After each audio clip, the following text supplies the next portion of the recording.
My name is Fred Fuchs, who those of you who may not have heard me, and I'm the chair of the Westdale Cinema Group, which is the charitable group that restored and operates this theater. And my background is I was a Hollywood movie producer. So my passion has always been movies, and was very fortunate to be involved in a lot of great movies in the day. And we do these talk series to try to introduce movies maybe you haven't seen, or maybe you've seen on TV and not had a chance to see on the big screen, or you haven't seen for a long time. And we try to have a theme. And the theme this time has been movies that mattered. So this is all about, sort of the power of film to have, that has on social situations, on controversy things. People talk so badly about films that desensitized us to violence and desensitized us to, sexual things and the male gaze and all that. But of course, films have had a great influence, positive influence on society as well in many times. And tonight's film is truly extraordinary. Do the Right Thing. Once again, I always like to see how many people have actually seen this movie already. Oh, a lot, almost a half. That's great. But probably, maybe not for a while. And then, of course, now you're going to get to see it on the big screen instead of on TV or somewhere else you may have seen it in the past. And always it's important to really understand the context of what was happening when the film was made, when the film came out. And I happen to be from New York. That's where I grew up. I wasn't living there in 1989 when this film was released and when it was shot. But I am familiar with sort of the general way in which New York City had evolved, and the neighborhoods and the immigrants. And of course, that had gone on from the beginning. And, there were waves of Jewish immigrants, and then the Irish came, and then, and they were, the lower strata, probably like in Hamilton too, and then they became established, and then the Italians came, and then of course the black entrance into urban society was happening all during this time. And then, of course, the Hispanic wave and Puerto Ricans came after that. But 1989, when this was made, was not a good time in New York City. Now, the 70s had gotten really, really bad. That was when all of the neighborhoods and the people who actually lived in the city were all emptying out. They were all fleeing to the suburbs. There was a big move to the suburbs. And all that was left was sort of the poor. People would still go work in New York, but no one would live there. It was dangerous. It wasn't safe. It wasn't well maintained. There was a lot of corruption within the city and everything else. And then, of course, by the 90s, you saw a total change. New York became very prosperous again. There was young people started to move into the city. There was a lot of economic growth. And of course, New York is a much more vibrant and exciting place now than it certainly was, 20, 30 years ago when this movie was made. It's hard to believe it was over 30 years ago that this movie was made. But the challenge that was happening in the 80s is sort of the haves and the have-nots, right, were living pretty closely together. And in New York, it's all about the neighborhoods. Every neighbor, there's the Irish neighborhood, and that's where the Irish live. And, in the black neighborhood, you wouldn't have white people living in the black neighborhood, the Hispanic neighborhood. But the neighborhoods are all very close together. You cross over, 14th Street, you're in another neighborhood. And so that left for a lot of uncomfortable kind of tension. And crime had really gone crazy. I mean, New York had always been sort of run by organized crime, right? The mafia, but they actually ran it. There was some control to it. At this point, this had really become a very drug-oriented crime world. Crack, if you remember, crack was taking off, and that was creating an enormous amount of money, and guns were just flooding the streets everywhere, and that really was, having a horrible effect. And I think, everyone was feeling a lot of tension and unrest and unhappiness. Just to give you an idea, in an average day in 1989, New York would have 5 murders, 9 rapes, and 194 aggravated assaults every day. Right? So it's hard, it was a very scary place. And it was scary for the police as well, right? Because they're out there trying to, keep justice going and keep everything, and of course they had all their own internal politics and problems. So you have to imagine this, it's hard perhaps to imagine, though we've been seeing, obviously these kinds of racial incidences and protests, but even now it's a little more mature, perhaps. People have grown up a little. This was just violent times. And there were 3 incidents that really, in April, there was a white female jogging in Central Park, and 5 teenage males, all black, from Harlem, who happened to be in the park, were arrested, charged, and convicted of the crime and sent to prison. This was called the Central Park Five. I don't know if you ever heard of Central Park Five. So this was a very famous incident at the time. Now, of course, they were all innocent.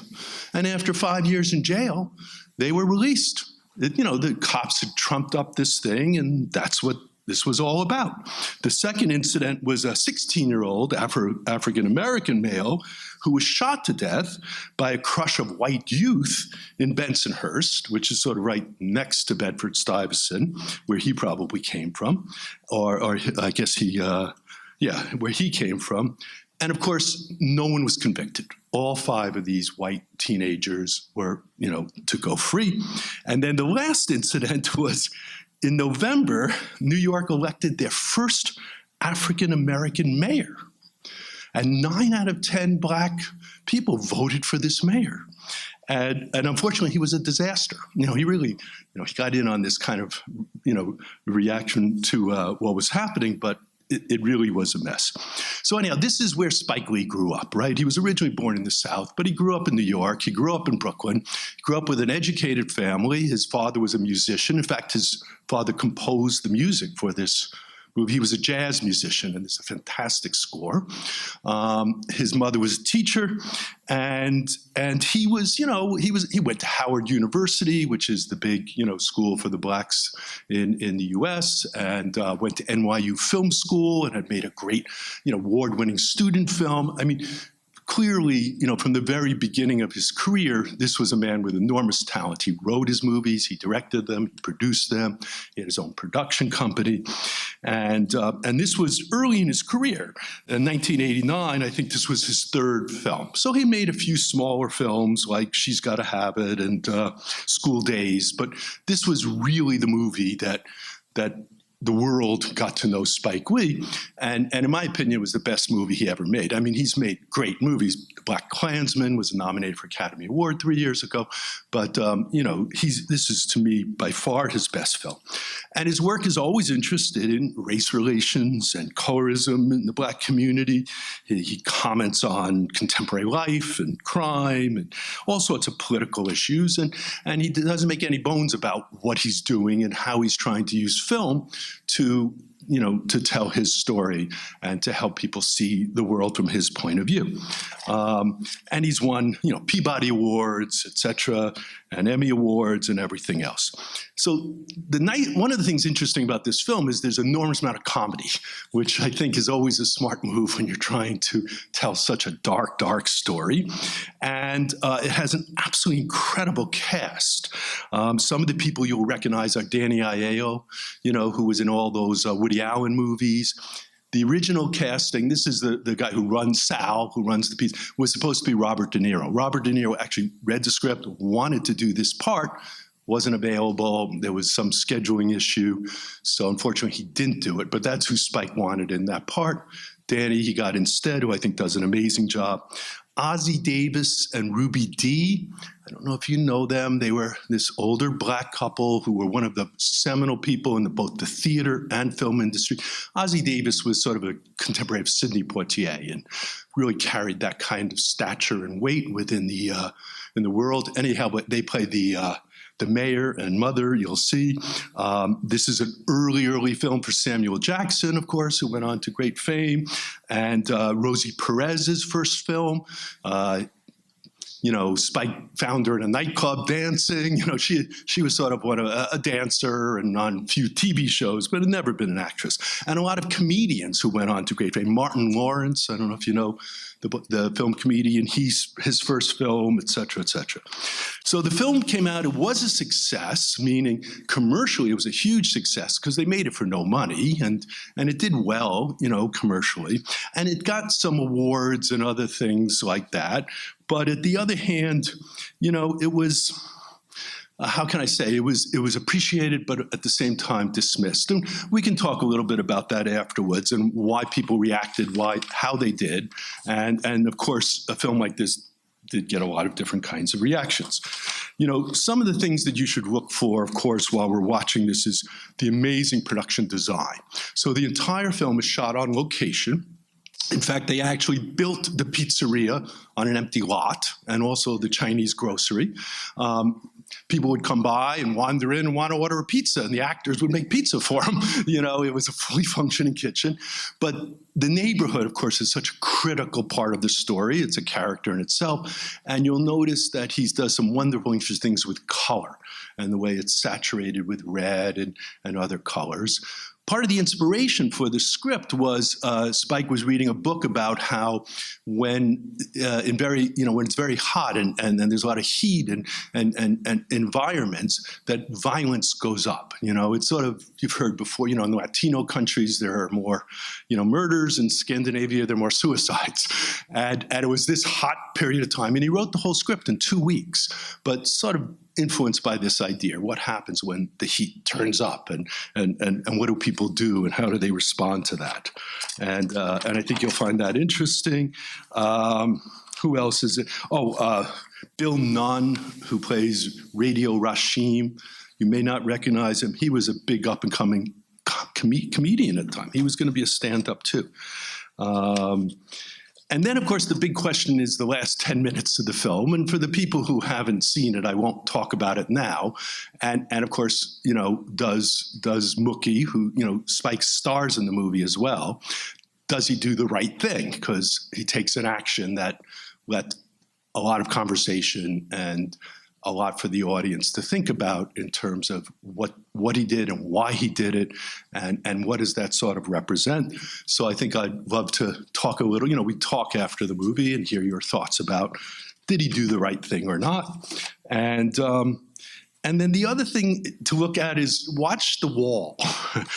At Sal's restaurant, there's a wall of photographs, and there's a whole story about what happens on this wall with these photographs, if you remember the movie, that in a way is a microcosm for the entire story of the film. And I think, when you'll see more when as the story unfolds. So anyhow, we can talk a lot more about this film. There's a lot to talk about, but let's watch it first, and I hope you enjoy it. And I'll be back here after the movie.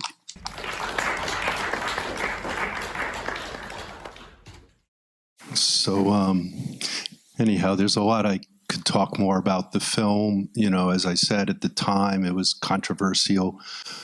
People were worried that audiences would see this film and start riots, that they'd be incentivized, to go have, to violence. And of course, none of that was true. And it was not nominated for Best Picture. It was nominated for Best Screenplay and a supporting actress. But the winner of Best Picture that year was Driving Miss Daisy, if you can remember that movie. And we like to think, movies change things. I don't know if this movie really did change anything. And in fact, Spike was nominated again for the Black Klansman several years ago. And the picture that won Best Picture was Green Card, which again, a very sentimental and perhaps not terribly truthful interpretation of race relationships. So, I don't know. It's a sad you could have made this movie last year.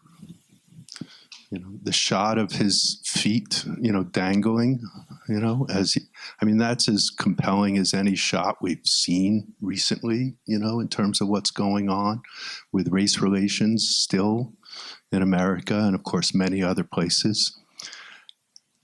Spike was 32 years old when he made this film. And again, every time I've probably seen this film 5 or 6 times. I saw it when it came out. I am so struck by the master film craft that he shows in this film. Camera, performances. You know, it has a rhythm that's very unusual. The editorial style is very unusual. The talking directly to camera, you know, was not something people did. And I just have so much admiration. I'm not a Spike Lee fan in general of his films, but this one I think really accomplished things. Again, to me in this story, I mean, what is you know, why did Mookie do it? You know, and did he do the right thing? And people have a lot of different interpretations. People have different feelings about why he did it. And but anything else you want to speak about, or anything in the movie that really struck you, or any questions you might have? I'd love to hear what people are thinking. Yeah, Ron?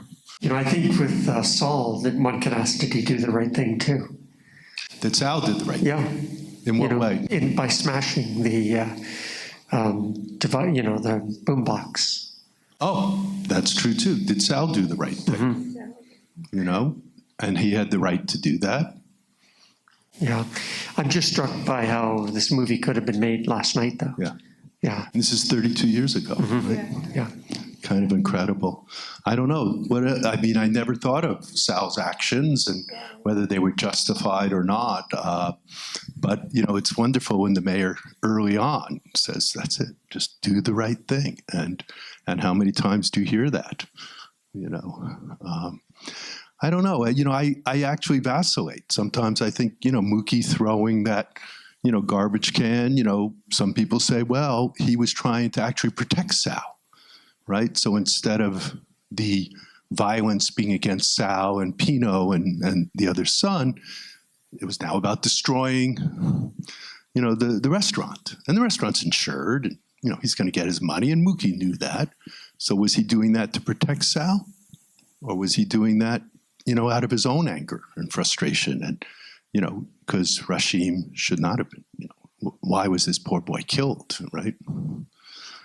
Yeah, please. I agree with the comment that this is really resonant for today. It could have been made today. But the one big difference that I see that really resonated for me is Spike Lee's writing really reflected the complexity and the mosaic that was going on. Yeah. And too much of the dialogue today is just binary echo chambers. That's a great point. You're absolutely right. You know, it's almost become more polarized. And if you really think about it, you know, the community is actually kind of peaceful. They don't do anything right away, right? They're all just standing and watching. And you really do get this incredible sense of the community and, you know, how they relate to each other and care about each other. And, you know, as much as they're angry at the Korean grocer, that's a great moment, right, at the end where he says, I'm black, and, you know, and they shake hands. And they really showed a lot of restraint. And then, of course, you know, the cops just took the kids and, you know, went off, right? No one attacked the police. Maybe, you know, it would be even more heated and more violent. Everything's become more, you know, more polarized than ever. And you're right, Spike, I think, you know, was able to put you inside Sal's head and Pino's head. And when you listen to Pino talking, you know, yeah, he's a racist, but you almost hear some truth in that character and what he's feeling and what he grew up with and what he experienced. And certainly with Sal, you hear it as well. Anyone in the right mind, of course, would have sold out and left. And it was so interesting to hear him talk about why he stayed and what this community meant to him and how thankful he was to all these people.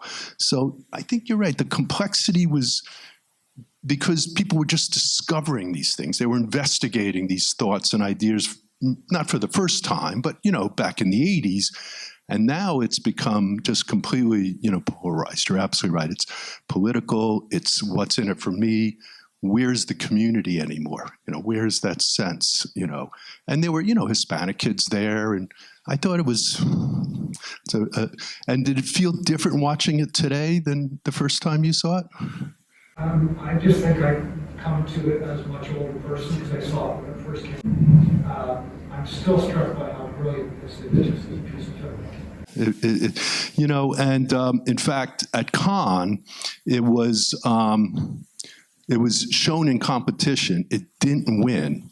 And Roger Ebert, and Gene Siskel used to be the big. Roger Ebert was so upset that he boycotted Cannes for several years afterwards.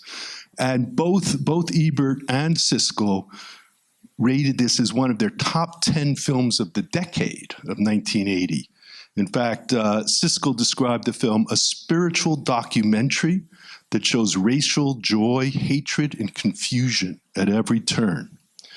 And Ebert said, closer to reflecting the current state of race relationships in America than any other movie of our time. And, there was really that, within the critical world, sense of appreciation. And of course, at the Oscars, Kim Basinger was giving out she was a presenter, and she stated, because she was so upset as well, because Do the Right Thing also deserved a picture nomination, Best Picture. She said, we've got 5 great films here, and they are great for one reason, because they tell the truth. But there is one film missing from this list, because ironically, it might tell the biggest truth of all, and that's Do the Right Thing. She had a standing ovation. Everyone in the audience got up and applauded after Kim made that little speech. And of course, when they talk about, Do the Right Thing, none of the Black audience had any question, or there wasn't any controversy of the Black audience about whether he did do the right thing. But of course, for a white audience, this was a complex message that was being told here. And I think that's why people watch the film again and again. And we hope, that, of course, one day things could change. But unlike many of the other films we've shown in this series, where there really has been effective change, a film about anti-Semitism, or a film about, homosexual, Philadelphia, Gentleman's Agreement, we have seen society evolve and change. And then you look at this film and you wonder why, what is so challenging here that we still continue to see the same behavior after all this time. Anyhow, there's some other wonderful performances in here. Obviously, John Turturro. This was one of his very first films, Pinot. And of course, he became the Coen brothers' favorite actor. He was in all their movies. Of course, Rosie Perez, who I always find interesting because she was not an actress. This was just... he literally met a dancer, and she said, I was just playing my mother. But she has Academy Award nominations for a great movie called Witness. I don't know if you ever, not Witness, Fearless. Fearless was the movie with Jeff Bridges. And then, of course, the 4 stand-up comedians. And then, of course, there was Smiley. So Smiley's not in the script. Smiley's a friend of Spike Lee's. And he just really wanted to be in the movie. And he kept bugging Spike to put him in the movie. And Smiley's character actually became, kind of a pivotal character. Because that photograph, by the way, of Martin Luther King and Malcolm X is the only photograph that exists of the two of them together. They were not great friends.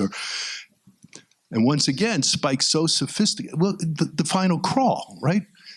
Having those two statements juxtaposed against each other, on the same screen. Now that's a very brave thing for a filmmaker to do, right? Because he's not telling us what to think. He's not telling us, what to believe. He's asking the audience, to think about this and make their own decisions. Because that was very unusual and I think very striking, and still is, of course. Yes, another question. More of a comment, really. I was doing some thinking when it came to both that photograph and the juxtaposed bits. And the neat thing is, as you may know, ironically enough, just a few short years later, Spike Lee directed the biopic Malcolm That's right. X. The autobiography of Malcolm X with Denzel Washington, which is a very interesting movie as well. And again, all his movies are interesting to me. And Black Klansman's a terrific film. If you haven't seen that, it's a very, very good film. But I always found as he got older that he perhaps became a little more pedantic about the themes and the statements he was trying to make. And I think, as people have commented, which is so unusual about this film, is that it really is more of a dialogue. Like when the two guys are, Turturro's throwing the racist epithets, and it's like almost they're having a little boxing match or something. But he's not trying to say one's right or one's wrong. And that's why I think one of the geniuses and why this film is so appreciated is that it really was trying to not be a documentary, but capture, a whole canvas of characters and situations. And so many films, I think these days, filmmakers have this message and they're going out and they're going to, different ways manipulate you to believe and understand what it is that they're trying to say. And there's nothing wrong with that, but it's the really sophisticated storytellers and filmmakers that really engage the audience to think about it themselves and ponder, what do I feel and what do I think, and not necessarily there's some, clear, white hat and black hat. These aren't like the old Westerns, right? Anything else? Yeah, please. That some of the comedy Yes, occurred, yes. and it was very good. Yeah, the comedy was great, much improvised, obviously. Those four comedians, Martin Lawrence and Robin Harris, and they were, there were scenes that they were going to do, but a lot of their dialogue and stuff came out. And of course, that gives the film this very fresh and kind of, authentic feeling, right? It's not all scripted and planned. You really feel like you're sitting on the curb with these guys and listening to them to rap, and and Sweet Dick Willie and his two friends, and you're really getting it. What I was so struck by this time, I don't know why more than ever, maybe because I'm getting over, was the mayor and mother-sister. I think that, mother-sister character is extraordinary.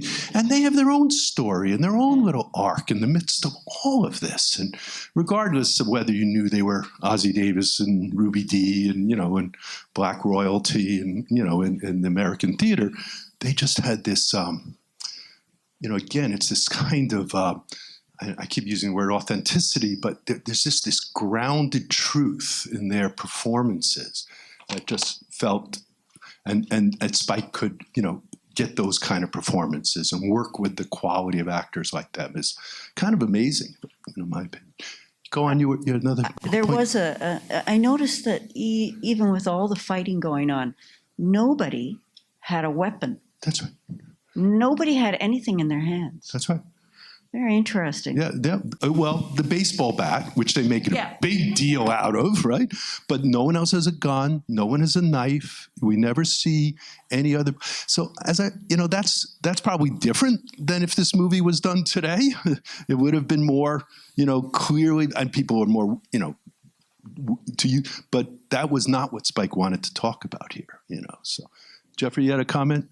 Just wondering if you might want to mention something about the style of this. At times I felt like I was watching theater and Greek choruses. And Greek chorus. Incredible. I'm just wondering what your thoughts were on the stylistic choices. You tell us what you thought. I mean, you could see it. It was, again, this is a very brilliant, he wrote the script in 2 weeks. It's almost incomprehensible to me, because it's very layered and it draws on many both cinematic traditions and theater traditions, like this idea of a Greek chorus commenting on all the activity, sort of never really, an instigator, right, or involved in the scenes. They're just sort of there. And again, breaking the fourth wall and having characters talking directly into the camera. Other films have done that, but he does it in such a way that it doesn't kind of almost break the fourth wall. You feel like, oh, I'm here at the, in the neighborhood, and he's talking to me. It has this kind of still grounded quality to it. So, sometimes they talk about how style overtakes form, right? I mean, content, some of the directors are so interested in their style, and you're watching the camera move and everything else. And so you're not even paying it, so you kind of get out of the story. I don't think any of his cinematic and stylistic efforts did anything but enhance the film. And I never felt like I was sort of, oh, he's showing off, kind of thing. But you're right, there a lot going on. Yes. Well, you were talking about the style, and I noticed that whenever there were scenes of conflict, the camera would be at an angle, like at a low angle. Yes. Like when Radio Raheem was talking to the Hispanic community and they were having the like radio battle, or at the beginning with the mother, sister, and the mayor, when she didn't really like him at the beginning, and the camera was always at an angle. But then later, when he like was comforting her, or in the morning, it was like a straight pan shot. Yeah. Did that work? Do you think? Did it help? Oh yeah, definitely. It made the whole cinematic experience a lot more interesting. Well, he wasn't doing a documentary. He was really trying to, allow the audience to feel part of this and really make it as an emotional experience. And hopefully, again, these, obviously you noticed this use of the camera, but hopefully it didn't take you out of the scene where you're so busy watching the cinematography or the great shot that you're not paying attention to what they say. But now the photographer Ernest Dickerson, has gone on to become a good director himself. So and Ruth Carter, who did the costumes, which I thought were wonderful, and she's also become quite a famous costume designer.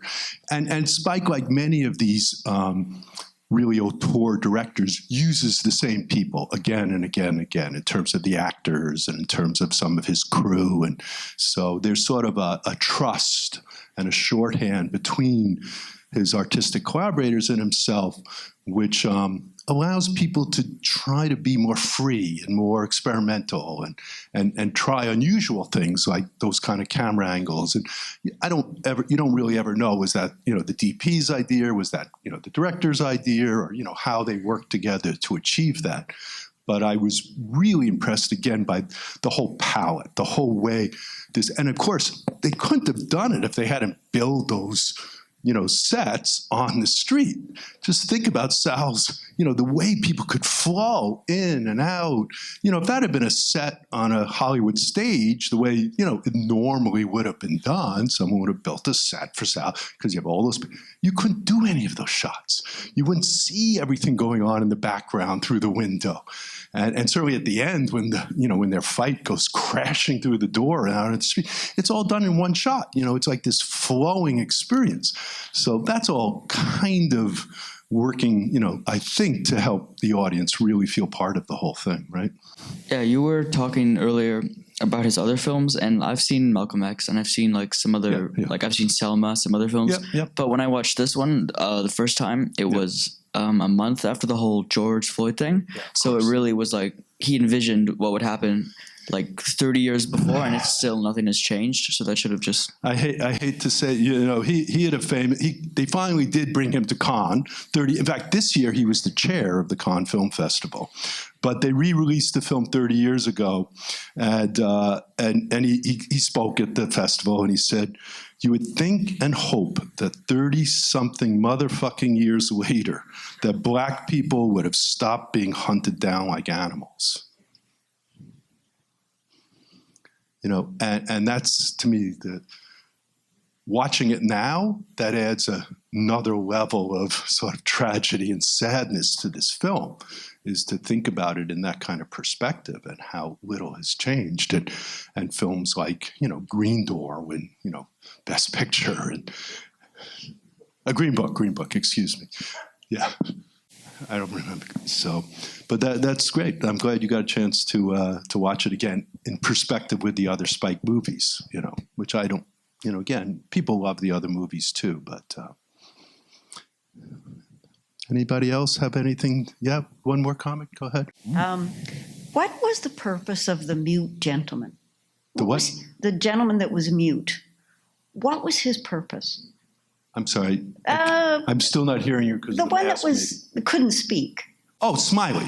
Yeah, Smiley. Yeah. What was his purpose? Well, I think Smiley had a couple of purposes. In his inarticulate stutter, right? He obviously had some kind of speech impediment. Remember, this character was not in the script.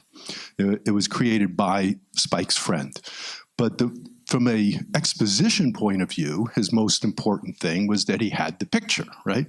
And that the idea of the picture being on the wall of all the Italian Americans is what kind of really, was a catalyst for guy, or I never know what his name is actually, but you know, the radical who was trying to create the boycott. So he did serve a narrative function. And then, of course, that's that great moment where he comes into the burnt out building and puts the picture up on the wall. So, you know, that was perhaps one of the few moments where you could say the filmmaker was being a little didactic about really putting a nail, you know, on the point, but it still worked. You know, at that point, I think you almost wanted a moment like that. You know, the audience needed a moment of kind of conclusiveness. But why he had the speech impediment and why I don't know. But it felt like, again, another color, another texture. Instead of being one of these fast-talking, glib guys who you can't even understand what they're saying half the time and they're talking, you actually have to slow down and pay attention to him and listen to what he has to say. So I think it served a very interesting purpose, again, in just creating a whole canvas of characters and everything else. But I think, again, you know, and then it was an important exposition point or way for him to integrate what happened organically on the set to actually, you know, enhance the whole story. It's kind of amazing, right?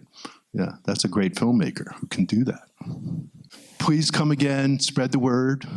Have a great holiday season. Thank you so much for supporting the Westdale.